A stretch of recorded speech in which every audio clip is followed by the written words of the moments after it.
4 orang penghuluwati di dalam syurga nanti. Semua yang masuk syurga, 4 orang ni ketua. Ranking 1, Maryam bintu Imran, Maryam bonda Nabi Isa. Ranking nombor 1, wanita syurga. Presiden wanita syurga namanya Maryam. Nombor 2, ini ikut ranking ni, Khadijah binti Khuwailid.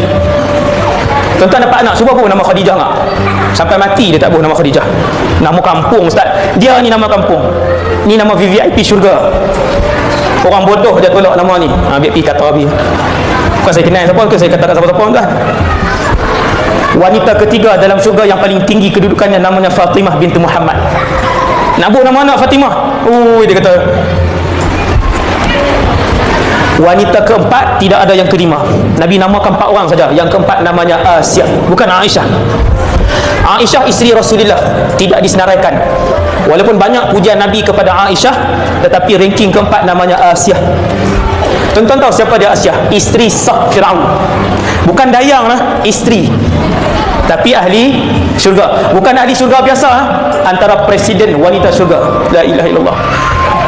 Kisah Asia menutup semua mulut muslimah umat Nabi Muhammad yang diuji dengan suami-suami yang tak elok perangainya.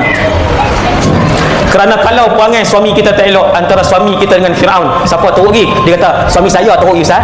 Dia geram tu. Dia teruk sangat makcik. Takkan jahat pada Firaun lagi. Tak boleh bagi alasan kita. Tak boleh bagi alasan kita. Asia mati syahid, dibunuh oleh suami dia sendiri.